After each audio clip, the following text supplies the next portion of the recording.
Hello दोस्तों, स्वागत है आप सभी का हमारे इस YouTube चैनल में। आज हम बात करने वाले हैं एक चालाक चोर के बारे में, जिन्होंने अपनी चालाकी और सूझबूझ से अपनी पूरी जिंदगी बदल ली। तो चलिए कहानी को शुरू करते हैं। धौलपुर गांव में एक चालाक चोर रहता था। वह इतनी सफाई से चोरी करता था कि किसी की पकड़ में नहीं आता था। लोगों का मानना था कि वो किसी की आंख से काजल चोरी कर लेगा तो भी किसी को भनक नहीं लगेगी। गांव में चोरी करते करते अब उसे बोरियत होने लगी थी। वह दूसरे चोरों के बीच अपनी धाक जमाना चाहता था। उसने सोचा कि क्यों न राजधानी जाकर राजमहल में सेंध मारी जाए। इससे दूसरे चोरों के बीच उसका रुतबा बढ़ेगा। ये सोचकर वह राजधानी आ गया। अब समस्या ये थी कि राजमहल में चोरी कैसे की जाए। वहां सुरक्षा में पहरेदार 24 घंटे तैनात रहते थे। कई दिनों तक रेकी करने के बाद उसने ध्यान दिया कि महल के ऊपर जो घड़ी लगी है वह समय बताने के लिए हर घंटे बजती थी। चोर के दिमाग में एक विचार आया। चोर रात में कुछ लोहे की कीलें और हथौड़ी लेकर राजमहल पहुंचा और जैसे ही घंटी बजती वह दीवार पर एक कील ठोक देता। इससे घंटी की आवाज में हथौड़े की आवाज दब जाती और किसी को पता भी नहीं चलता था। इस तरह उसने 12 कीलें ठोक दी। उन कीलों के सहारे वह महल में दाखिल हो गया और हीरे जवाहरात चोरी करके रफूचक्कर हो गया।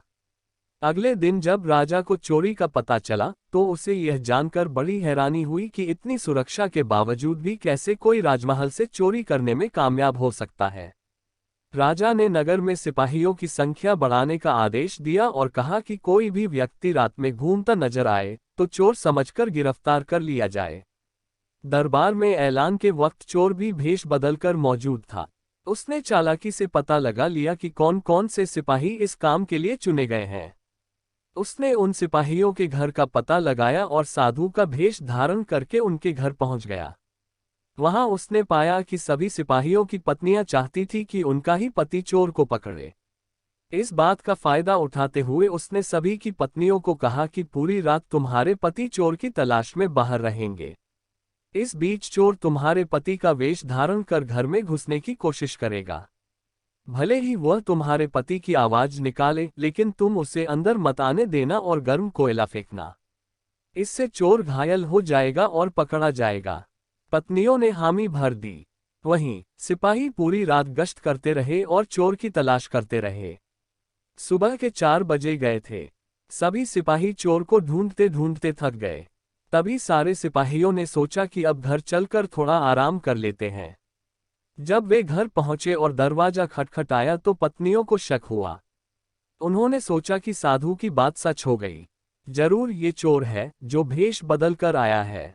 वे जलता हुआ कोयला अपने पतियों पर फेंकने लगी। इससे सारे सिपाही घायल हो गए। उन्हें अस्पताल में भर्ती कराना पड़ा। दूसरे दिन राजा को जब सारी बात पता चली तो वह चिंतित हो गया। उसने फौरन कोतवाल को आदेश दिया कि जितनी जल्दी हो सके उस चोर को पकड़कर हाजिर किया जाए। कोतवाल ने शहर में पहरा देना शुरू कर दिया। इस दौरान कोतवाल को एक युवक आता दिखा। कोतवाल ने उस लड़के से पूछा, कौन हो तुम? युवक ने कहा, मैं चोर हूं। कोतवाल को यकीन नहीं हुआ।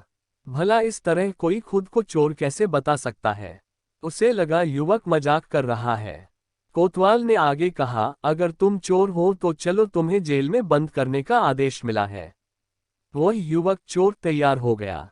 कोतवाल उसे लेकर एक कमरे में गया, जिसे देखकर चोर ने बोला कि कोतवाल साहब, इस जेल को तो कोई भी खोल सकता है। कोतवाल बोला, इसे खोला नहीं जा सकता। चोर बोला, आप अंदर जाए, मैं बताता हूं इसे कैसे खोल सकते हैं।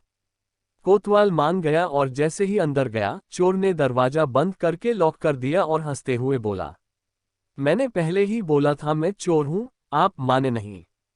कोतवाल पूरी रात जेल में बंद रहा। सुबह सिपाहियों की मदद से कोतवाल किसी तरह जेल से बाहर आया और राजा के पास पहुंचकर उसने सारी कहानी सुनाई। पूरी बात सुनकर राजा दंग रह गया। अब उसने खुद चोर को पकड़ने का फैसला किया। रात होने पर राजा ने गश्त देना शुरू कर दिया। इस दौरान चोर ने साधु का भेष बनाया और एक पेड़ के नीचे धूनी जमाकर बैठ गया। गश्त के दौरान राजा इधर उधर के चक्कर काट रहा था। इस दौरान उसने पेड़ के नीचे साधु को बैठा देखा तो पूछा कि बाबा, इधर से किसी अजनबी इंसान को जाते देखा है क्या? साधु के भेष में बैठा चोर बोला कि मैं ध्यान में था, इसलिए देख नहीं पाया। इस दौरान राजा को एक विचार आया।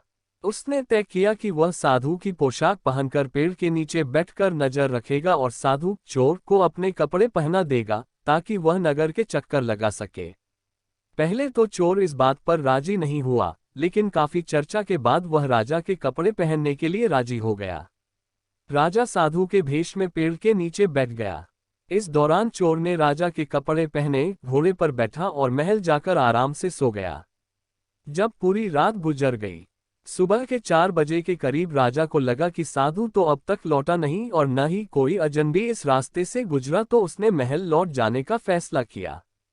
जब वह महल के फाटक के पास पहुंचा तो पहरेदारों ने सोचा कि राजा तो काफी पहले महल आ चुके हैं, ये जरूर कोई बहरूपिया है। उन्होंने राजा को बहरूपिया समझकर जेल में डाल दिया। भोर होने पर एक संतरी ने राजा को पहचाना और जेल से बाहर निकाला। वह राजा के पैरों पर गिरकर माफी मांगने लगा। राजा ने उसे माफ कर दिया। राजा ने महल पहुंचकर देखा कि चोर रात भर उसके बिस्तर पर सोया और उसी की पोशाक में फरार हो गया। अगले दिन राजा ने ऐलान किया कि अगर चोर उसके सामने आ जाएगा तो उसे बख्श दिया जाएगा, साथ ही उसे इनाम भी दिया जाएगा। चोर वहां मौजूद भीड़ से निकलकर बोला कि मैं ही चोर हूं। सबूत के तौर पर उसने राजा को उसकी पोशाक दिखाए और चोरी का सारा सामान भी वापस कर दिया। राजा ने अपने वादे के मुताबिक चोर को माफ कर दिया। राजा ने भेंट में उसे एक गांव दिया, साथ ही वादा लिया कि भविष्य में वह कभी चोरी नहीं करेगा। इस तरह चतुराई के बल पर चोर ने खुद को साबित किया और खुशी खुशी जीवन यापन करने लगा। कहानी से सीख: अगर इंसान में बुद्धिमानी और समझदारी है तो वह विषम परिस्थितियों में भी खुद को साबित कर सकता है।